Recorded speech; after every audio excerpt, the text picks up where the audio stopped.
everyone, and welcome back to the channel where we have another story of a defensive gun use. This time an armed citizen stopped a man from not only attacking himself and his girlfriend, but had also just killed a police officer. The irony is that the incident unfolded in New Mexico, where the governor is doing everything she possibly can to try and stop people from legally arming themselves. So, here's the incident. An officer by the name of Jonah Hernandez responded to a trespassing call back on February 11th. He was called to a local business, and it's unclear if he went alone or had been warned that the suspect was armed and dangerous, but unfortunately at the end of the day, he was stabbed to death. The suspect was a 29-year-old named Armando Silva who had a history of mental illness and criminal convictions, including several violent crimes. The whole thing was witnessed by a bystander, another 29-year-old man named Isaiah Astorga. He said that Silva saw him and began advancing on him and his girlfriend with a knife, so he turned and got his gun from his car. Astorga shot Silva and ultimately,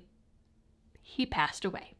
Now, before I get into the rest of the details, these stories are always a perfect time to remind you all about the Attorneys on Retainer program. Stories like this highlight the importance of having an attorney on your side in the event of a self-defense incident, and unfortunately we know from a couple well-publicized events that concealed carry insurance doesn't always have your best interest in mind. The Attorneys for Freedom law firm have stepped up with their Attorneys on Retainer program to try and fill that void of making sure that you're covered for legal defense if a self-defense incident happens. It is literally a program to retain legal counsel rather than an insurance program that has all kinds of exclusions in the fine print. Attorneys on Retainer has you covered for misdemeanors, felonies, appeals, and even bail bonds. It doesn't even matter if you were in a gun-free zone or alcohol was involved, they still have you no matter the circumstance.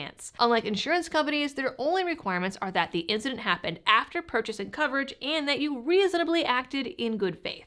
So to make sure that you are not in doubt when you pull it out, switch over from your existing self-defense coverage and head on over to my link in the description using code LibertyDoll to get $50 off your sign-up. Astorga's statement on the incident was published in the local news and is as follows. On February 11th, 2024, I witnessed an individual attacking an officer at 335 South Valley Drive. I saw that the individual who was attacking the officer was in complete control of the altercation. I made the decision that I was going to try to stop the altercation, but I was afraid that the individual attacking the officer could make the decision to disarm the officer of his service weapon. And being that he had just stabbed someone to death, that was distinctly in the realm of possibilities, and mildly terrifying. So I decided to arm myself with my handgun that I keep in my car for protection. I then ran towards the fight with the hope of stopping it. As I was approaching, I could see that the officer was bleeding severely from the neck area while continuing to be attacked. I yelled for the attacking individual to stop.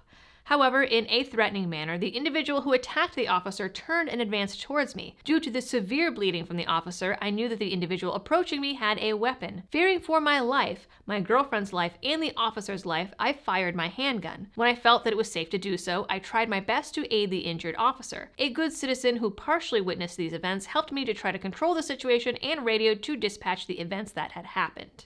It seems pretty clear-cut to me, and luckily he's not facing charges, but the announcement of no charges came over 2 weeks after the incident occurred.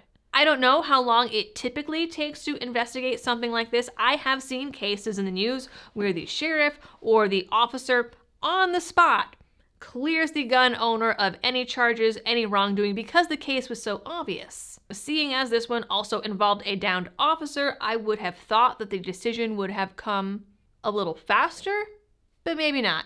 I don't know. I'm obviously not in law enforcement. Either way, if I had been in that situation, I probably would have been shaking in my boots a little bit over that last 2 weeks.